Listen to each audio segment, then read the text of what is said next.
Greetings, royal family, family. It's Friday, Friday. Welcome back to another episode of the WTF show. What the Friday? Each and every Friday we gather here, just to talk about some of these shenanigans and things that went on this week. If you are new to the royal family, welcome. My name is Royal B. If you are a returning royal family member, you already know how this thing goes. So let's get straight into it. First up, Miss Remy Lean Back Ma. So her charges were dropped. She had that assault case recently. She was in a courthouse on Monday with her legal team, and the prosecutors made it very clear that they couldn't prove beyond a reasonable doubt that Remy had committed the alleged assault on Love and Hip Hop castmate Brittany Taylor. Now, I talked about this months ago, earlier in my YouTube career, and I specifically said that if these charges are dropped and Remy is found innocent, Brittany girl, you in danger. You may have to leave New York because, people got love for Remy. And she was on parole. I think she was off parole or probation or something like that. She had just come off when this happened. So imagine if she would have been charged. She had like 4 charges. She was slapped with 4 charges. Imagine if she would have been charged with any one of these things. The judge probably would have wanted to throw the book at her. So basically this was all made up. So they said that there was no surveillance video capturing the alleged punch and no witnesses had seen any altercations between either of them. So the judge pretty much dismissed the case entirely. So Remy's lawyer, she had a lot to say, but again, Remy was initially slapped with 4 charges, 2 counts of assault, 1 count of aggravated assault or aggravated harassment, and another count of harassment in the 2nd degree. So like I said, had she had been charged with any of these things, she might not have been, I don't know. She could have been in some serious trouble. She would have been a repeat offender. And poor Papoose would have probably had to be without his queen, Now, what I do want to know is if there was no surveillance video. So Brittany, you basically lied, girl. You lied. And the girls are going to come for you. They're going to read you and roast you down. So what happened to your eye? Like, was that fake? Because she had like a bruised eye that she posted on social media. So what happened? Like, you got hit by security? Did you punch yourself on some thin line between love and hate type, deal? Girl. So Remy's lawyer, she basically gave a statement and she said the manufactured allegations caused my client to suffer the indignities of having to wear an ankle monitor while having her freedom limited by travel restrictions and an 8 p.m. curfew. She says that these restrictions have hurt my client's ability to perform, causing hundreds of thousands of dollars of lost income. Hundreds of thousands of dollars? Okay, I guess. And she pretty much commended the district attorney's office. Now, they're not saying that Remy is going to be like suing Brittany, but to me, this lawyer seems like she's out for blood. And my opinion is, I think that Remy should definitely sue. I feel like anybody that abuses the legal system like this should suffer consequences and repercussions. And that's a fact.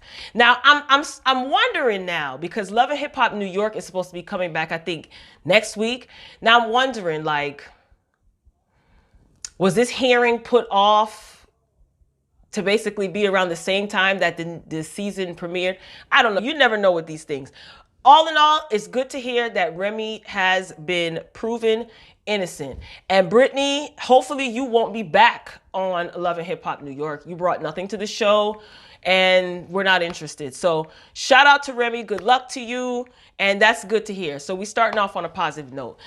On a not so positive note, speaking of court cases, courtrooms, and things like that, Real Housewives of Atlanta star Eva Marcel, remember her ex, Kevin McCall? He basically can't stop talking about her and posting about her on Instagram and Twitter and things like that. Now remember, Eva said that he was very abusive. So despite all of these allegations of him being abusive, he's still talking about her in the media. So this article was according to The Blast. Kevin McCall continues to creepily post about Eva despite her publicly claiming to be in fear of him. Over the weekend, McCall continued his erratic behavior on social media. He decided to repost a clip of a recent interview Marcel gave on The Real. So Marcel is currently fighting with McCall in court over custody of their daughter. He recently sued her, demanding more time, but she is objecting. So Eva claims that McCall is dangerous and unfit to be around their kid. She accuses him of never paying a dime in child support. How is he getting away with not paying child support? Is he ordered to pay child support? Because if he's ordered to pay child support and he's not, then what's up with that? Why the court's not doing what they're supposed to do? At a recent custody hearing, listen, y'all, McCall was arrested after getting into an altercation with police officers in the courthouse. So he just started wilding and assaulted police officers inside the courtroom in front of the judge. The judge is seeing this. He was taken into custody and was locked up for several days. He's facing up to 5 years behind bars for this felony charge because he assaulted an officer of the court. So that's a felony charge. So since being released from jail, McCall has acted very bizarre on social media. He began by threatening his friend Chris Brown and the singer's fans on Instagram. And he was also got into it just a couple of days ago, or if not today, with Jess Hilarious. So they're going at it. I didn't look too much into that. So here's my question, right? What is it that the judge or the courts are waiting on to grant Eva full custody? Like, what is it that he has to do at this point for him to be deemed dangerous, a danger to his child, and an unfit father? Like, this is crazy. I mean, in the courtroom though? Like, so what would there be? Why are they still going back and forth to court? The judge and the whoever else in the court, they see that he's violent. They can look up his social. Why is he still mentioning Eva, but they're still not granting Eva full custody? Something's not right here. Something is not right. I don't know. I know the judicial system can be very lax, but when it comes to like family court, they're usually on it, especially with him getting violent in the courtroom. Is he crazy? Moving along, child. This is exactly why Eva probably acts the way she acts, you know, when she wants on Real Housewives of Atlanta, like she just doesn't want him to know about her whereabouts and things like that. But I don't know. I think that there's a missing piece to this situation because I find that extremely crazy that he acts out and assaults an officer in the courtroom during their custody hearing, along with proof of his violent, erratic behavior. And they're still going to court for custody. I mean, I don't know. I would have banged that gavel. I would have banged that gavel. On a lighter note, Miss Jennifer Lewis, she is interested in possibly playing Granddad's sister on the animated series The Boondocks. Remember that show? Now remember, John Witherspoon, may he rest in peace, is no longer with us, and he played the voice of Granddad. So now that John Witherspoon is no longer here, on social media there was some buzz that, hey, maybe Jennifer Lewis should play Granddad's sister. Now she did appear on 2 or 3 episodes of The Boondocks. This was back in season 4, which was the last season. Season 5 will be coming back, I think, in the new year. So it was pretty much a songwriter by the name of Duran Bernard.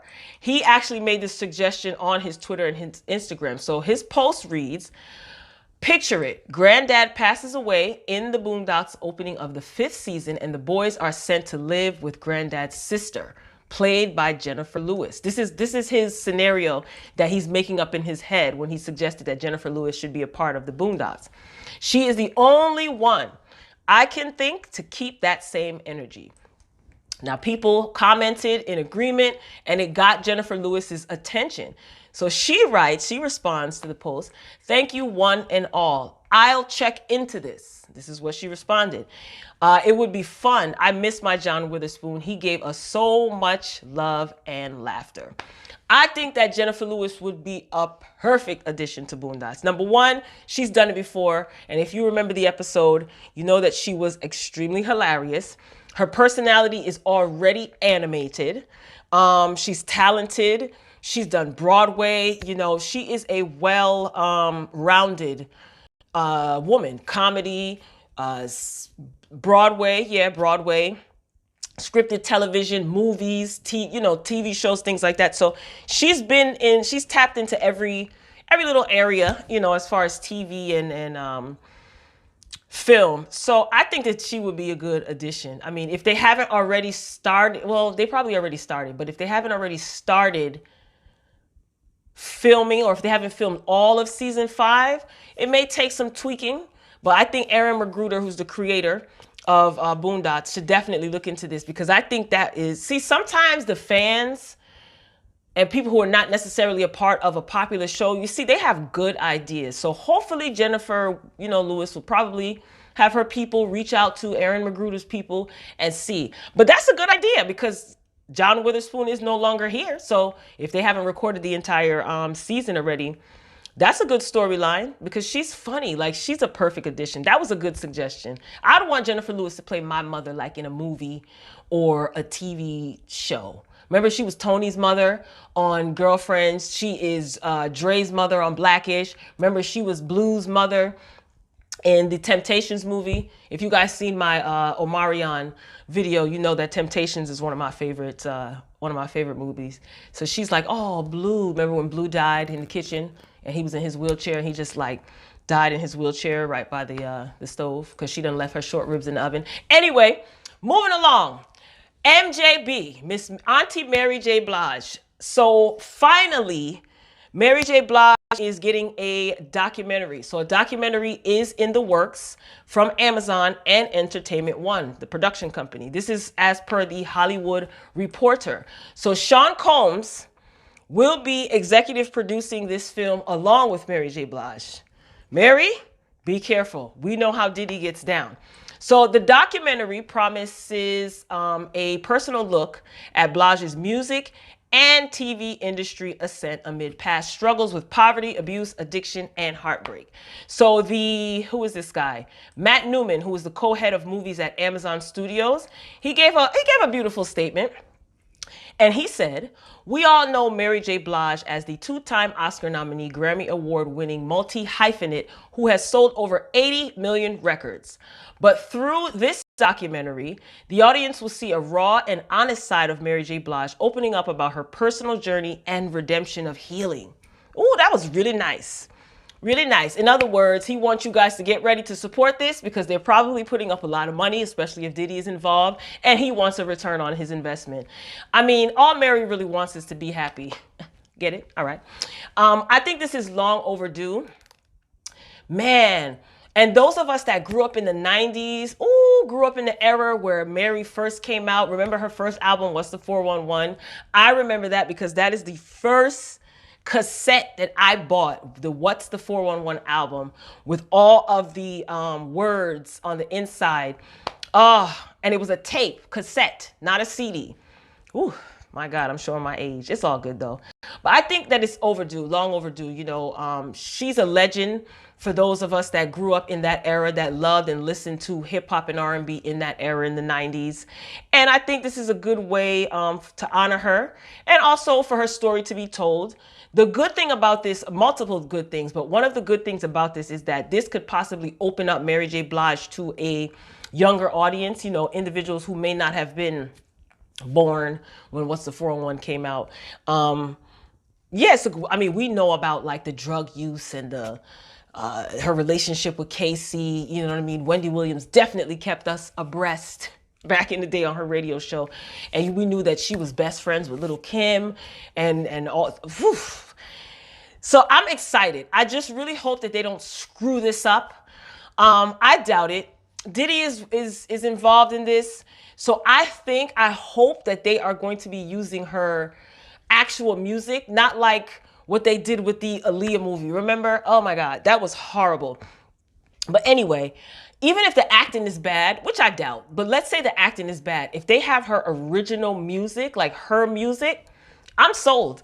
And that could be why Diddy is a part of the project, because he probably still owns the rights to the music that he produced for her back in the day. Okay.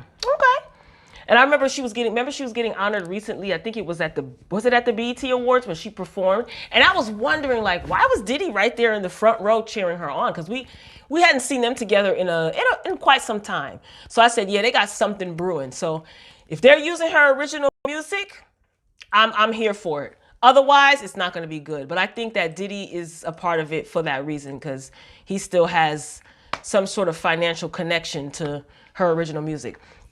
Ladies and gentlemen, this was a last minute ad. All right? Tell me what you think in the comments about Mary J. Blige. Mary, you my girl. Anyway, so a lot of you have been watching my Omarion the Unbothered video, and I appreciate your support. I think it's at like 7K views. Shout out to the royal family, you know, that's what's up. So I think that he has passed on the torch of his unbothered level of petty to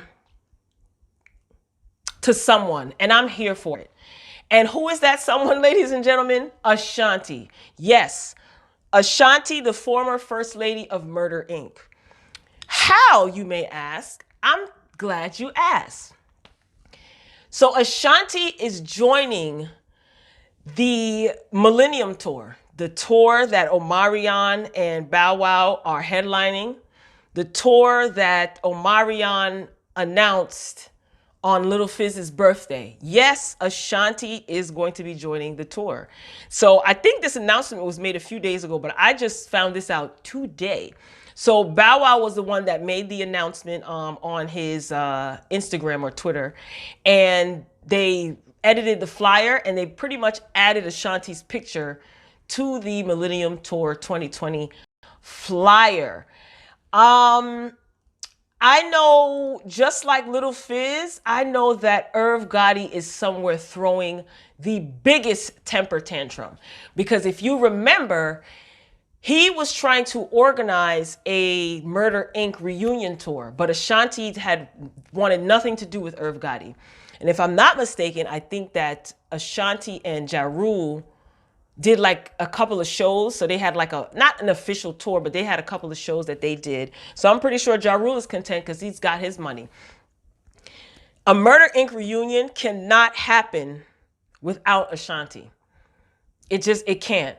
So Ashanti took a little bit, a sip out the petty pond, honey. And she's really going on tour with oh my God. Does she fit into this tour? Yes, because her music was very popular around that time. And I do think that Ashanti should definitely go out and tour and get her piece of the pie.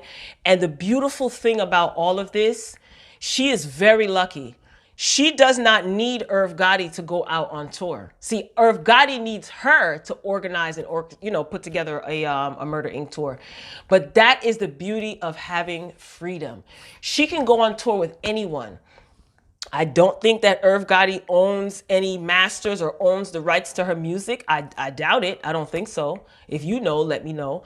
But this is what I'm talking about. This is beautiful. So Ashanti will be at the Millennium Tour. I said to myself, ooh, Irv Gotti is going to be steaming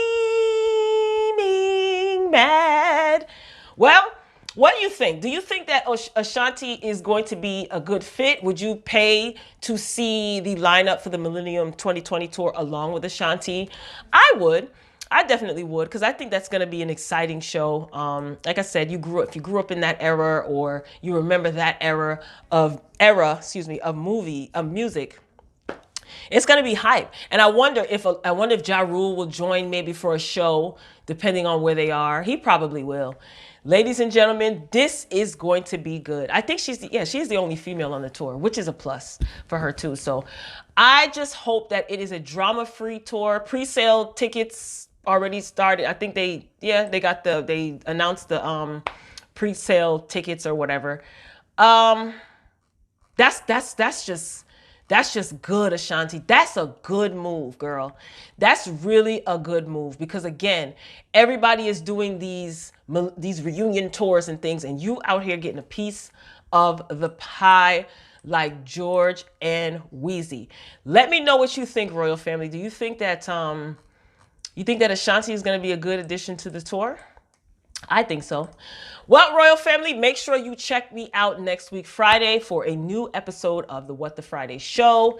It is the holiday season. Are you guys excited? I am. This is my favorite time of year, Christmas. So make sure every week, every Friday, you set your notifications so that you can, get my notification that I am on and posted a video. I want to give a shout out to all my new subscribers. I love you guys. I really do. If you can't tell that I'm a little bit tired, it's okay. I push through for y'all. I love the support. I appreciate the support. Welcome to the Royal Family, to all the new subscribers. My current subscribers, I will always love you, just like Whitney, for your continued encouragement and support. So be sure to get down in the comments. Let me know what you think about Mary J. Blige's documentary. Remy, all charges are dropped. Does Britney need to go into witness protection program? Into a witness protection program? Ashanti is joining the Millennium Tour 2020. So not only do we need to put Little Fizz on the sick and shut-in list, we're going to have to put Irv Gotti on there too. I am going to have my ears and eyes open to see what his response is, because he is annoying, but he is quite entertaining, because I don't take him seriously. Royal Family, I'm signing off. Got another video to record. Be sure to like this video if you like it. You have made it to the end of the video, and I appreciate you for watching. I'll see you next week. Until next time, peace.